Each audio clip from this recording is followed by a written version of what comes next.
పరలోకమందున్న మీ తండ్రి తన అడుగువారికి అంతకంటే ఎంతో నిశ్చయముగా మంచి ఈవులనిచ్చును.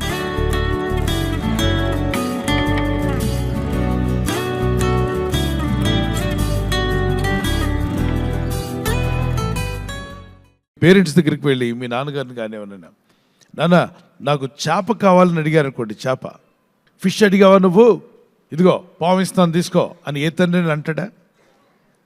ఒకవేళ తండ్రి వద్దకు వెళ్ళి నాన్న నాకు గుడ్డు కావాలని అడిగితే తేలినిస్తాడా? అంటే తండ్రిని మీరు ఏది అడుగుతారో అడిగిన దానికన్నా బెస్ట్ ఇవ్వడానికి ప్రయత్నం చేస్తాడు. Yes or no? నా కుమారుడికి పెన్సిల్ కావాలంటున్నాడని చెప్పి పనికి మాలిన పెన్సిల్ ఇవ్వండి అయ్యా అని షాప్ అతను అడుగుతాడు. అతను నాన్న ఒక పెన్సిల్ కావాలంటే ఆ తండ్రి ఉన్న దాంట్లోనే బెస్ట్ పెన్సిల్ కొనివ్వడానికి ప్రయత్నం చేస్తాడు. ఒకవేళ పెన్ అడిగితే బెస్ట్ పెన్ కొనివ్వడానికి ప్రయత్నం చేస్తాడు. ఎవరికి? కుమారుడికి. మీరు చెడ్డవారు అయ్యుండి మీ పిల్లలకు మంచి ఈవులు ఎరిగి ఉన్నట్లయితే మీ పరలోకమందున్న తండ్రి ఎంతో నిశ్చయముగా మంచి ఈవులనిచ్చును, మంచి వరములిచ్చును. అందులో ది బెస్ట్ ఏంటంటే పరిశుద్ధాత్మను పొందుకోవడం. పరిశుద్ధాత్మతో నింపుతాన్నాడు, పరిశుద్ధాత్మని ఇస్తా అంట. అందుకే యేసుప్రభు వారి యుద్ధకు వచ్చిన మీరు అందరూ పరిశుద్ధాత్మని అడగండి. ఎందుకు చెప్తున్నాను తెలుసా? పరిశుద్ధాత్ముడు మీ ఆత్మలో ఉన్నట్లయితే మీకు ప్రతి క్షణం మీకు ఎదురే ప్రతి శోధనని ఎలా జయించాలో జ్ఞానం ఇస్తాడు, ఆలోచన ఇస్తాడు. ఇప్పుడు మీ కారుని డ్రైవ్ చేస్తే మంచి ది బెస్ట్ డ్రైవర్ అనుకోండి, మీకు డ్రైవింగ్ సరిగా రాకపోతే డ్రైవర్ని పెట్టుకుంటారా? ఎందుకు పెట్టుకుంటారు? మీ కారు పాడవకూడదని. ఆ మంచి డ్రైవర్ వచ్చి నిలబడ్డాడు అనుకుంటే అతను లోపలికి రానివ్వకుండా బయట ఉన్నాడు, నువ్వు లోపల ఉన్నావు, డ్రైవ్ చేయగలడా? చేయలేడు. ఎందుకని? నువ్వు లోపలికి రానివ్వలా. పరిశుద్ధాత్ముడు కూడా అంతే. నీ దేహం బాగుండాలంటే నీ దేహంలో పరిశుద్ధాత్మక ఆలయమే ఉందట. 1 కొరింథీ పత్రిక 3వ అధ్యాయం 16-17లో, 1 కొరింథీ పత్రిక 6వ అధ్యాయం 18-19లో మానవ దేహము పరిశుద్ధాత్మక ఆలయంగా చేసుకుంటాడు. ఆయన్ను లోనికి రానిస్తే నీ దేహాన్ని, నీ ఆత్మను, నీ శరీరాన్ని, మనసును, నీ ఆలోచనలను ఈ భూమి మీద నువ్వు జీవించే జీవితంలో ఎదురయ్యే శోధన, బాధలు, ఇబ్బందులన్నీ కూడా జయించే కృప ఆయన నీలో నుండి నీకు నేర్పిస్తాడు. నీలో ఉండి నిన్ను నడిపిస్తాడు. నాలో ఉండే దేవుడు, నాతో ఉండే దేవుడు. ఈ వాగ్దానం పెట్టిన మనం ఒక కీర్తన పడుకొని మరికొంత సమయం ఈ వాగ్దానం ధ్యానం చేసుకుందాం. నాలో ఉన్నవాడు గొప్పవాడు, నాతో నడచువాడు మంచివాడు. నాలో ఉన్నవాడు గొప్పవాడు, నాతో నడచువాడు మంచివాడు. లోకమును జయించిన శక్తిమంతుడు, ఈ లోకమును జయించిన శక్తిమంతుడు. నన్నెంతో ప్రేమించే ప్రేమ పూర్ణుడు, నన్నెంతో ప్రేమించే ప్రేమ పూర్ణుడు. నాలో ఉన్నవాడు గొప్పవాడు, నాతో నడచువాడు మంచివాడు. డాడీ దగ్గర పిల్లలు అడిగినట్టుగా పరలోక తండ్రి దగ్గర మీరు అడిగితే ఎంతో నిశ్చయముగా మీ అక్కర్లు ప్రభు తీర్చగలడు. నీకేదో అవసరం ఉంది, ఏదో కష్టం ఉంది, ఏదో బాధ ఉంది, నీ జీవితాన్ని వేధిస్తున్న కొన్ని సమస్యలు ఉన్నాయి. కొందరు శత్రువులు నిన్ను వ్యతిరేకిస్తూ ఉండొచ్చు, ఒకవేళ నిందిస్తున్నారేమో, దూషిస్తున్నారేమో, కొన్ని అవమానాలను ఎదుర్కొన్నావేమో, నువ్వు ఊహించని కార్యాలు నీకు అడ్డుగా నిలబడ్డాయేమో.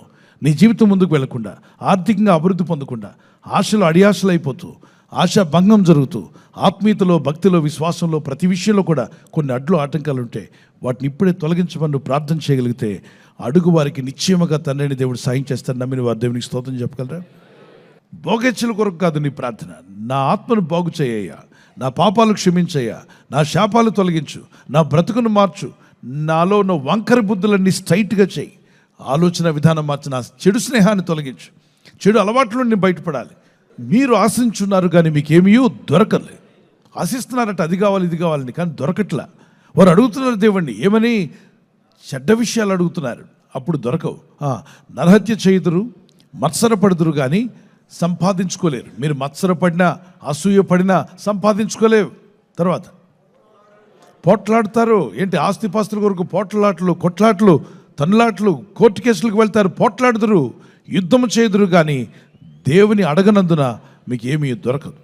మీరు అడిగినను దేన్ని అడుగుతున్నారట? మీ భోగముల నిమిత్తము వినియోగించుటకై దురుద్దేశంతో అడుగుదురు గనుక మీకు ఏమీ దొరకలేదు. దురుద్దేశంతో అడగకూడదట, మంచి ఉద్దేశంతో అడగాలి. నా ఇల్లు బాగు చేయి ప్రభు, అది భోగం కోసం అడిగినట్ట, మేలు కోసం అడిగినట్ట?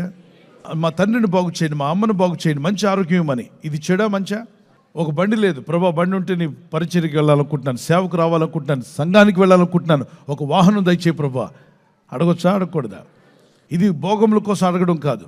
అయ్యా ఒక్కడనే వెళ్తున్నాను బండి మీద, 2 వీలర్ మీద, మరి 4 వీలర్ ఉంటే బాగుండనుకుంటున్నాను, ఇంటి వాళ్ళందరూ కలిసి చర్చికి వెళ్దాం అనుకుంటున్నాం. దురాశ, మంచి ఆశ? ఎస్, దేవుడు నీకు ఇచ్చునుగాక. ప్రార్థించు. నువ్వు ఆయన కుమారుడు, ఆయన కుమార్తెవు, సర్వలోకం ఆయనది. విశ్వాసంతో ప్రార్థించి ఇస్తాడో ఇవ్వడో అని సందేహంతో కాదు. ప్రభువా నాకు ఒక్క కారు సరిపోదు ప్రభు, 10 కార్లు ఇవ్వు ప్రభు. అదే ఆశ? టాటా బిర్లా కన్నా గొప్పవాడిని అవ్వాలనుకుంటున్నాను. దురాశ, వద్దురా బాబు అంటాడు. సో దేవుడు ప్రతిదానికి ఒక లిమిట్ ఉంది. అత్యాశకు వెళ్ళొద్దు. నీకు ఇచ్చిన దాంతో తృప్తి కలిగి ఉండు. అది లేదు ఇది లేదని నీ హృదయం పరుగులు తీయకూడదు. విశ్వాసంతో అడగండి. నాకు ఇస్తాడు తండ్రి, నా డాడీ ఇస్తాడు అని ఎంతమంది నమ్మకం చేయొద్దండి. ఎస్, నువ్వు ఏదైతే అడుగుతున్నావో అది నిశ్చయంగా తండ్రిని దేవుడు నీకు దయచేయగలడని నమ్మితే 2 చేతులు ప్రభు వైపు ఎత్తి కండ్లు మూసుకొని ఏ కష్టం ఉన్నా ఇదిగో తొలగించు నాయనా, సోదరులను తప్పించమని ప్రార్థన చేద్దాం. ఆకాశమందున్న పరలోకమందున్న తండ్రి, నీ నామములో ప్రార్థిస్తుండగా నీ ప్రజలకు సహాయం దయచేయండి. వాళ్ళ కన్నీళ్లు తుడిచివేయండి. వారి దుఃఖమును సంతోషంగా మార్చండి. ఈరోజు ఎందరైతే గుండెల్లో బరువుతో ఉన్నారో వారి గుండె బరువు తగ్గిపోవును గాక, తొలగిపోవును గాక. మనసులో ఉన్న భారం తొలగిపోను గాక. మా భారం అంతా నీ మీద మోపన్నావు అయ్యా. నీ భారం యెహోవా మీద మోపు, ఆయన నిన్ను ఆదుకుని నన్ను వాగ్దానం చేశావు. ఇదిగో మా భారం అంతా నీ మీద మోపుచుండగా, మా చింత యావత్తు నీ మీద మోపుచుండగా, మమ్మల్ని ఆదుకున్నవాడవు నీవే, మమ్మల్ని నిలబెట్టేవాడవు నీవే ప్రభువా, మమ్మల్ని స్థిరపరచువాడవు నీవే నాయన. నీ దయగల హస్తము చాపి నీ ప్రజలను బలపరిచి కృంగిపోయిన వారిని లేవనెత్తని మా ప్రభువా. ఏ సమస్యలో కృంగిపోయారు, ఏ శోధన వారిని కృంగతీస్తుందో, ఎలాంటి ఇబ్బందుల్లో కృంగిపోయి ఉన్నారో ఇప్పుడే వారు లేపబడుదురుగాక. ఈ ప్రజల యొక్క ఉద్యోగాల విషయంలో, వ్యాపార విషయంలో, బిడ్డల చదువుల విషయంలో, వారి వివాహాల విషయంలో, అలాగే ఏదో పొలమో భూమి అమ్మాలని కొనాలని ప్రయత్నం చేసే విషయంలో నీ ప్రజలకు ఏది ఆలస్యమైనా అది మేలుగా మార్చండి ప్రభా. ఆశ్చర్యరీతిగా మార్చండి, అద్భుతాలు జరిగించండి. ఎవరైనా హాస్పిటల్లో ఉన్నా, ఐసీయూలో ఉన్నా ప్రభా, ఎవరైతే సీరియస్ కండిషన్లో ఉండి బాధపడుతున్నారో వారికి యేసు నామములో స్వస్థతను అనుగ్రహించండి. కృంగిపోయిన వారిని లేవనెత్తండి. మీ గాయపడిన హస్తమును చాపి వారికి ఉన్న సకల రోగాల నుండి విడుదల ఇచ్చేయి. వారిని లేపి నడిపించిన ఆయన సాక్షులుగా నిలబెట్టుకోండి. ఈ ఉదయకాలం ప్రతి రోగి యేసు నామములో స్వస్థత నొందునుగాక. తండ్రి, ఈ దినం ఎవరైతే ప్రయాణమై వెళ్ళబోతున్నారో, అది రైలు మార్గమైనా, ఆకాశ మార్గమైనా, బస్సుల్లో, వాహనాల్లో ఎక్కడ ప్రయాణం చేస్తున్నా, రోడ్డు మార్గంలో ఏ వాహనంలో వారు ప్రయాణం చేస్తున్నా, నీ ప్రజలకు కాపాడే దూతలను పంపండి. వారిని గాయపరచు, వారిని దూరపరచు నాయన. శత్రులను, దురాత్మలు, చీకటి శక్తులు ఏవైతే గాయపరుస్తున్నాయో అవన్నీ దూరమగునుగాక.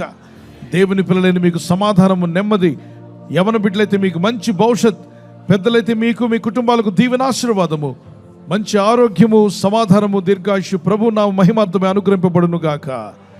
యేసు ఉన్నత నామములో అడుగుచున్నాం తండ్రి, ఆమేన్.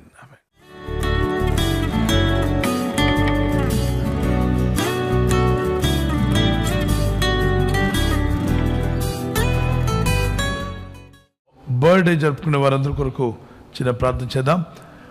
Happy birthday to you, many more returns of the day. 1 Timothy chapter 4 verse 12. 1 Timothy 4:12 వచ్చిన మీ వాగ్దానం. నీ మాటలను, ప్రవర్తనలను, ప్రేమలను, విశ్వాసంలోను, పవిత్రతలను విశ్వాసాలకు మాదిరిగా ఉండము. పిల్లరా, మాదిరిగా ఉంటే దేవుడు దీవిస్తాన్నాడు. దేవుని కనికరం చొప్పున, దేవుని దయ చొప్పున ప్రార్థిద్దాం.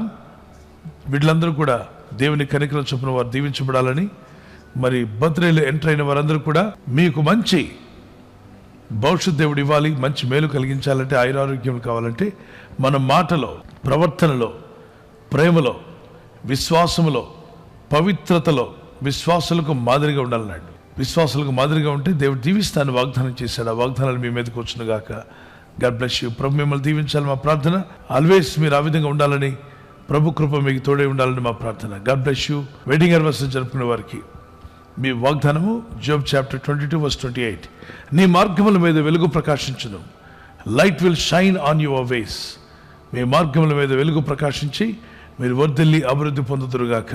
Amen. God bless you. Many more anniversary to you. May the Lord continue to bless you. ప్రభు రాకడ ఆలస్యమైతే silver jubilee, golden jubilee, platinum కూడా జరుపుకునే సహాయము భార్య భర్తలైన దంపతులైన మీకు కలుగునుగాక. మీ ఇద్దరి మధ్యలో ఐక్యత, ఏక మనస్సు పరిశుద్ధాత్ముడు కలిగించునుగాక. God bless you. ఈ ఛానల్ ను మీరు సబ్స్క్రైబ్ చేసుకోవడం వలన 2 పనులు జరుగుతున్నాయి. ఒకటి, సువార్త జరుగుతున్నది, ఆత్మలు రక్షించబడుతున్నాయి. రెండవది, పేదలకు, అనాథలకు ఈ ఛానల్ ద్వారా సహకారం అందించడం జరుగుతుంది. మనం సబ్స్క్రైబ్ చేసుకోవడం వలన అందరికీ సహాయం చేసిన వారమవుతున్నాం. ఖచ్చితంగా ఈ యూట్యూబ్ ఛానల్ ను సబ్స్క్రైబ్ చేసుకొని బెల్ బటన్ ను క్లిక్ చేయండి. మీకు వెంటనే మెసేజెస్ పంపబడతాయి.